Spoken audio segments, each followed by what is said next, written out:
विशेषतः महिला आणि बालकल्याण विभाग आणि लाडकी बहीण काही चर्चा झाली का? काय या बैठकीतले अपडेट आहे? खरं तर विस्तारित मंत्रिमंडळ झाल्यानंतर ही दुसरी आमची मंत्रिमंडळाची बैठक होती आणि आज काही गोष्टींवर निश्चितपणाने चर्चा झाल्या.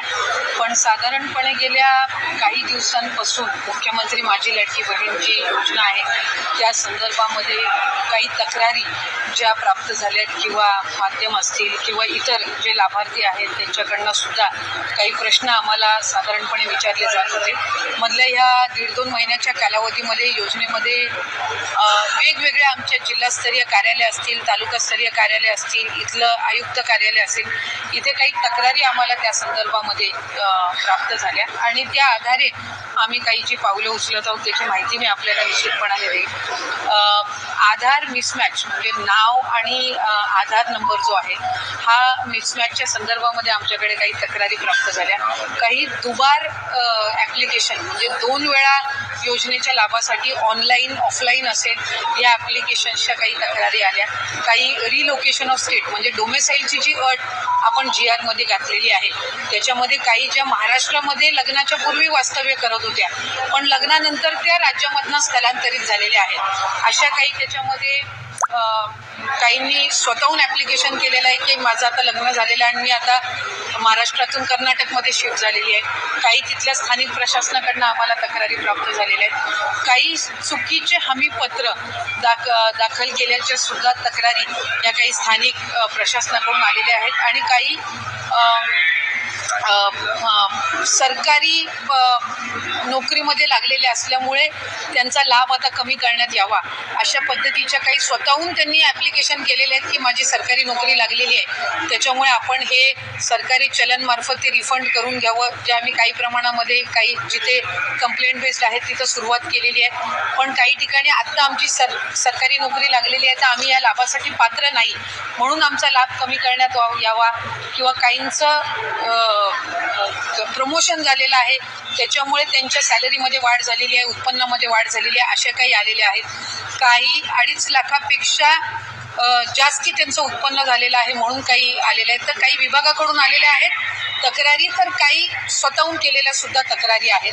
त्याच्यामध्ये साधारणपणे स्वतःहून केलेल्या तक्रारी आहेत किंवा विभागाकडनं आलेल्या आहेत याची आम्ही ज्या वेळेला साधारणपणे माहिती घेतली किंवा त्या संदर्भामध्ये ज्या वेळेला आम्ही विभाग म्हणून चर्चा केली आणि त्याच्यानंतर आम्ही मुख्यमंत्री दोन्ही उपमुख्यमंत्र्यांसोबत त्या संदर्भातली जी चर्चा आहे ती केल्यानंतर काही बाबी GR मध्ये जो शासन निर्णय आहे याच्यामध्ये कुठलाही बदल न करता त्याच जे निकष आहेत ते जे त्याच्यामध्ये आपण बाबी निश्चित केलेल्या आहेत त्यालाच अधीन राहून काही व्हेरिफिकेशनचा आम्ही एक कार्यपद्धत आम्ही केलेली आहे डिसाईड. त्याच्यामध्ये साधारणपणे आपला जो इन्कम टॅक्स आहे म्हणजे आपण 2.5 लाखापेक्षा कमी उत्पन्न असणाऱ्या लाभार्थ्यांना आपण याच्यामध्ये लाभ देत आहोत. तर त्याच्यामध्ये इन्कम टॅक्स डेटा हा रिकन्साईल करणं हा एक त्याच्यामध्ये आम्ही विषय घेतलेला आहे की 2.5 लाखापेक्षा आत्ता आमच्याकडे काही स्वतःहून तक्रारी किंवा विभाग म्हणून तक्रारी आलेल्या आहेत की बाबा आमचं उत्पन्न 2.5 लाखाच्या वर वाढलेलं आहे तर आम्ही या लाभामध्ये आता पात्र होत नाही. पण साधारणपणे ती एक संख्या निश्चित करणं हे आम्हाला आहे. त्यामुळे त्यानुसार आम्ही इन्कम टॅक्स विभागाचा त्याच्यामध्ये हे घेऊन जो डेटा आहे तो रिकन्साईल करणार आहोत. दुसरं याच्यामध्ये आम्ही शासन निर्णयामध्ये नमूद केलेलं आहे की जर एखादी लाभार्थी एखाद्या दुसऱ्या कुठल्या शासकीय योजनेचा लाभ घेत असेल आणि तो जर 1500 पेक्षा कमी असेल तर त्याची जी मॅचिंग फिगर आहे म्हणजे किमान त्यांना 1500चा लाभ मिळाला पाहिजे या दृष्टिकोनातून. उदाहरणार्थ नमो शेतकरी योजना जी आहे याचा लाभ 1000 रुपयापर्यंत असतो. तर या योजनेचा लाभ जे घेणारे आहेत त्यांना वरचं 500 रुपयाचं जे ब्रॅकेट आहे ते आपण शासन निर्णयामध्ये पण नमूद केलेलं आहे की आपण ते वरचे 500 देऊन त्यांचा लाभ आपण 1500 पर्यंत नेणार. त्यामुळे त्या दृष्टिकोनातून नमो शेतकरी स्कीमचे जे लाभार्थी आहेत ती आपण निश्चित करून आणखीन एकदा त्याची व्हेरिफिकेशन करून जे त्याच्यामध्ये लाभार्थी आहेत त्यांना हा जो वरचा लाभ आहे 500 पर्यंतचा हा आपण देण्याच्या दृष्टिकोनातून करून करत आहोत. त्याच्यामध्ये इतर ज्या काही योजना आहेत ज्या 1500पेक्षा कमी लाभ देणाऱ्या आहेत आणि आपण त्याला 1500 पर्यंतचा लाभ मॅचिंग करणं आहे, तर त्या दृष्टिकोनातून आम्ही एक स्क्रुटिनी एक ड्राईव्ह करत आहोत. ज्यांचे 4 चाकी वाहनं आहेत आणि तरी सुद्धा ते या ठिकाणी लाभ घेत आहेत, त्यांचा आपण ट्रान्सपोर्ट विभाग जो आहे, परिवहन विभाग जो आहे, त्यांच्या मदतीनं आपण तो एक डेटा त्या ठिकाणी क्रॉस व्हेरीफाय करत आहोत.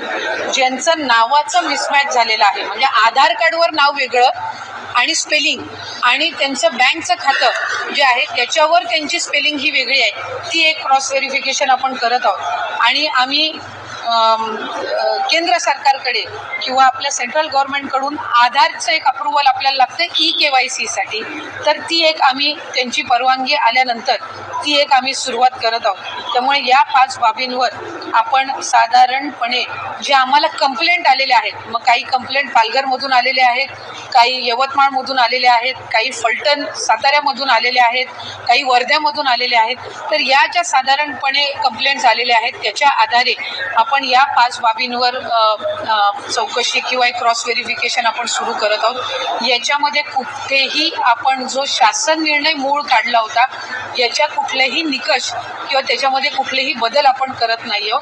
फक्त जे निकष आम्ही GR मध्ये ठेवलेले होते त्याला अनुसरून ज्या काही तक्रारी आलेल्या आहेत त्या 5 बाबींवर आपण लक्ष केंद्रित करून ही पुढची जी काही व्हेरिफिकेशनची पद्धत आहे ती आपण करत आहोत. पण काही विचाराधीन आहे का? तुम्ही आता सांगितलं की 4 चाकी वाहन ज्यांच्याकडे आहे तो डेटा गोळा करण्याचं काम आता केलं जाणार आहे. ज्यांच्याकडे 4 चाकी वाहन असतात मग त्यांच्या महिलांना, त्यांच्या घरच्या महिलांना हे मुख्यमंत्री लाडकी बहीण योजना ही लागू होणार की नाही होणार, त्याच्या संदर्भात काही विचाराधीन निर्णय? साधारणपणे मी म्हटल्याप्रमाणे मूळ GR ला आम्ही कुठेही हे करत नाही आहोत. त्या मूळ GR मध्ये असं आहे की ज्याचं दुचाकी वाहन आहे त्या पद्धतीनं त्यांना लाभ मिळेल. त्याच्यामुळे ज्या नियमानुसार तुमच्या GR नुसार जे लाभार्थी या क्रॉस व्हेरिफिकेशन मध्ये असणार आहेत त्या पद्धतीनं ते कंटिन्युएशन असणार आहे. परंतु ताई तुम्ही 2100 रुपयांची संपूर्ण 2100 मिळणार अशा पद्धतीचं निवडणुकीपूर्वी एक आश्वासन दिलेलं होतं. ते आश्वासन जनतेला हे सरकार कधीपर्यंत पूर्ण करणार आहे? तो 2100चा हप्ता मिळणार का महिला? त्या संदर्भातली भूमिका पण राज्याचे मुख्यमंत्री देवेंद्रजी फडणवीस साहेबांनी, उपमुख्यमंत्री शिंदे साहेबांनी आणि दादांनी सुद्धा स्पष्ट केलेली आहे की नवीन अर्थसंकल्प आपण शेवटी ज्या वेळेला रकमेची वाढ किंवा इतर बाबी म्हणत असतो त्या रँडमली वर्षाच्या कुठल्याही कालावधीमध्ये होत नसतात. आम्ही ही योजना ज्या वेळेला जाहीर केली त्यावेळेला सुद्धा ती बजेटमध्ये ती योजना आपण आणलेली होती आणि तिथून ती सुरू झालेली होती. त्याच्यामुळे नवीन अर्थसंकल्पीय अधिवेशन ज्या वेळेला येईल, ज्या वेळेला बजेट तयार केलं जाईल, त्या संदर्भातला जो सकारात्मक निर्णय आहे तो त्यावेळेला निश्चितपणाने घेण्यात येईल. परंतु आता 2.5 कोटी महिला या संपूर्ण योजनेचा लाभ घेतात आहेत. जे अनावश्यक पद्धतीने ज्या महिला या योजनेचा लाभ घेतात आहेत किंवा त्यांचं उत्पन्न अधिक आहे ते कमी दाखवतात, याची सगळी स्क्रुटिनी अधिकारी कधीपर्यंत करतील आणि कधीपर्यंत जी 2.5 कोटी महिलांची संख्या आहे ती काही खाली होऊ शकते का? म्हणजे लाभार्थ्यांची पात्रतेची संख्या कमी होऊ शकते? आता जी आपण काही आमच्याकडे ज्या तक्रारी आल्या त्या काही स्वतःहून केलेल्या आहेत, काही आम्हाला स्थानिक प्रशासनाकडनं त्यांच्या याच्यामध्ये ज्या आढळल्या त्याच्यामधून आलेल्या आहेत. पण या कम्पॅरेटिव्हली एक साचा आम्हाला देतोय की कुठल्या 5 गोष्टींकडे आपल्याला लक्ष केंद्रित करायचं आहे आणि त्यानुसार आपण ही व्हेरिफिकेशन किंवा या ज्या काही इन्कम टॅक्स विभागासोबतचे जे काही उत्पन्नाचं मॅच करण्याचे असतील किंवा 4 व्हीलरच्या ट्रान्सपोर्ट विभागासोबत असतील त्यानुसार ही आपण पावलं उचलत आहोत. याच्यामध्ये ज्या पात्र निश्चितपणाने ठरतील त्यांना ही योजना लागू राहणारच आहे, त्याबाबत काही नाही. जिथं दुबार ॲप्लिकेशन झाले, डबल ॲप्लिकेशन आहे किंवा जिथे आता त्यांचं स्थलांतर झालेलं असेल दुसऱ्या राज्यामुळे, स्वाभाविकरित्या ते आपल्या शासन निर्णयामध्ये त्या पद्धती फक्त GR अधिक काटेकोर पद्धतीने हे करत असताना कंप्लेंट बेस जात आहोत. कारण सुरुवातीला सुद्धा मुख्यमंत्री असतील, आम्ही या गोष्टीला त्या ठिकाणी ज्या वेळेला विचारणा करण्यात आलेली आहे एक बाब आम्ही स्पष्ट केलेली आहे की कुठलीही जे पाऊल आहे या योजनेबाबत ते कंप्लेंट सरसकट स्क्रुटिनी होणार नाही. मी म्हटल्याप्रमाणे ही स्क्रुटिनी कंप्लेंट बेस्ड असणार आहे. या संदर्भामध्ये आम्ही आधी सुद्धा स्पष्टता दिलेली आहे की आपण साधारणपणे अधिकाधिक गरजू महिलांना हा लाभ मिळण्याच्या दृष्टिकोनातून ही योजना आणलेली आहे. महिला आर्थिकरित्या सक्षम झाल्या पाहिजेत या दृष्टिकोनातून ही आणलेली आहे. त्याच्यामुळे ज्या काही आत्ता ज्या बाबी आम्ही नमूद केल्या या कंप्लेंट बेस्ड आहेत. या संदर्भातल्या कंप्लेंट्स या आम्हाला वेगवेगळ्या जिल्ह्यामधून प्राप्त झालेल्या आहेत. माझ्याकडे आत्ता सुद्धा पालघरमधून आलेली असेल, धुळ्यातून आलेली असेल, डबल ॲप्लिकेशनची वर्ध्यामधून आलेली असेल, काही स्थानिक आमच्या अधिकाऱ्यांकडनं त्यांच्या निदर्शनास आलेले आहेत, काही स्वतःहून केलेले आहेत. म्हणजे एक लाभार्थी जे आहे त्यांनी आम्हाला स्वतःहून ॲप्लिकेशन केलेलं आहे की माझं आता लग्न झालेलं आहे आणि मी महाराष्ट्रातून कर्नाटकमध्ये स्थलांतरित झालेलं आहे, त्यामुळे मी आपल्या या योजनेसाठी पात्र होणार नाही. एक आम्हाला जी आलेली आहे त्यांनी स्वतः दिलेलं आहे की आधार कार्ड हे करत असताना मी चुकीचा नंबर त्याच्यामध्ये टाकला. ही ऑक्टोबर महिन्यातली तक्रार आहे. एक दोन तक्रारी आमच्याकडे अशा आलेल्या आहेत की मला आता सरकारी नोकरी लागलेली आहे, त्याच्यामुळे मी या योजनेसाठी पात्र आता होत नाही. त्यामुळे आपण ज्या काही बाबी करत आहोत या कंप्लेंट बेस्ड आहेत. कुठेही सरसकट स्क्रुटिनी ही आपण करणार नाही आहोत की मला आपल्या माध्यमातून सर्व माता भगिनींना निश्चितपणाने सांगायचं. ते आम्ही साधारणपणे आज मी आणताना या प्राथमिक स्वरूपात आणलेल्या आहेत. पण याच्यापैकी डबल ॲप्लिकेशनच्या, स्थलांतरित झालेल्याच्या, उत्पन्नाच्या याच्यामध्ये वाढ झालेल्याच्या साधारणपणे 80-90% तक्रारी त्या पद्धतीच्या आहेत, म्हणजे त्या आलेल्या आहेत त्यापैकी. आणि त्याचं आम्ही एक जे काही त्या संदर्भातली योग्य तो विचार करून आम्ही या 5 बाबी आणि या 5 बाबी या आपण GR मध्ये नमूद केलेल्या आहेत. कुठेही आपण शासन निर्णयामध्ये बदल करत नाही आहोत. कुठल्याही एका योजनेचा जर आपण लाभ घेत असाल, समजा उदाहरणार्थ संजय गांधी निराधार योजना आहे, त्याचा लाभ 1500चा आहे म्हणून त्या ज्या लाभार्थी आहेत संजय गांधीच्या ह्या आपण लाडक्या बहीणमध्ये घेतलेल्या नाही आहेत. पण नमो शेतकरी जी योजना आहे याचा 1000 रुपयाचा लाभ आहे. आपण GR मध्येच नमूद केलेलं आहे की आपण 1500 जो फरक असेल ती फरकाची रक्कम आपण देणार. त्याच्यामुळे याच्यात आपण कुठेही GR मध्ये आपण बदल करत नाही. दुचाकी आहे आम्ही GR मध्येच नमूद केलेलं आहे, पण 4 चाकी यांनी काही कंप्लेंट्स आम्हाला आलेल्या आहेत तर त्याच्याने आपण फक्त पॅन त्याच मुद्द्याची आपण पॅन महाराष्ट्र आपण स्क्रुटिनी करतोय. आपण कुठेही विदाऊट कंप्लेंट आम्ही स्क्रुटिनी इनिशिएट करत नाही आहोत.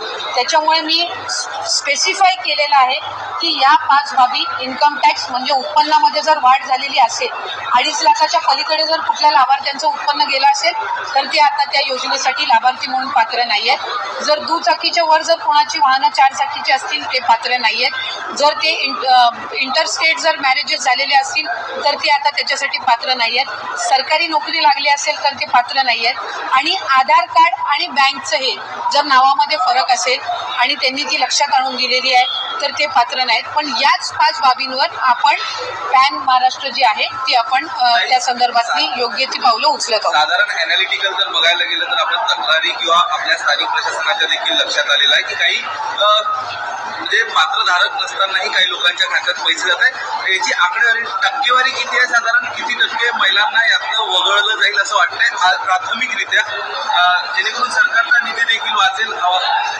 नाही, विषय याच्यामध्ये सरकारचा निधी वाचवणं नाहीये, कारण आम्ही सुरुवातीच्या कालावधीपासूनच 2.5 कोटी लाभार्थी आपले असतील हे आम्ही विभाग म्हणून सुद्धा धरून चाललेलो होतो. जेव्हा बजेटची सुद्धा घोषणा झाली त्याच्यानंतर सुद्धा 2.5 कोटी लाभार्थी हे साधारणपणे रफली मॅक्सिमम असतील हा एक त्याच्यामुळे पैसे वाचवणं किंवा निधी वाचवणं हा विषय नाहीये. याच्यामध्ये ज्या काही कंप्लेंट्स मधल्या कालावधीमध्ये आल्या आणि त्या फक्त स्थानिक प्रशासन किंवा तिथल्या यांच्याकडून आल्या नाहीत तर वेगवेगळ्या माध्यमांकडून सुद्धा त्या आमच्याकडे येत होत्या. कारण बरेचसे माध्यमं सुद्धा आम्हाला हे करायची की अशा काही स्थानिक पातळीवर आम्ही मीडियामध्ये ज्या वेळेला आम्ही चर्चा करत असतो त्यावेळेला अशा पद्धतीची जिरी आली तर त्यानुसार आपण जात आहोत. याच्यामध्ये कुठेही पैसे वाचवणं किंवा या सगळ्या बाबींचं हे नाहीये. आम्ही आतापर्यंत आम्हाला याच्या संदर्भातला एक रफ पर्सेंटेजची आयडिया आलेली नाहीये, कारण आत्ता ज्या मी 5 बाबी नमूद केल्या याच्या संदर्भामध्ये पुढच्या 10 दिवसामध्ये आम्हाला प्राथमिक अंदाज येईल. कारण साधारणपणे तुम्ही बघितलं तर उदाहरण मी देते, लग्नाचा सीझन आता आटपलेला आहे, याच्यामध्ये इंटर मॅरेजेस किती झाले याचा डेटा आज आमच्याकडे असणं ते प्रॅक्टिकली शक्य नाहीये. तो पुढच्या 10 दिवसामध्ये साधारणपणे आमच्याकडे येऊ शकतो. तुमचे सरकारी नोकरी लागलेले लाभार्थी किती आहेत ही आम्हाला एक स्क्रुटिनी आज आम्ही ही इनिशिएट करतोय. त्याच्यामुळे पुढच्या एक 10-15 दिवसामध्ये आम्हाला रफली किती पर्सेंटेज असेल हे याच्यातून आमच्या समोर येईल.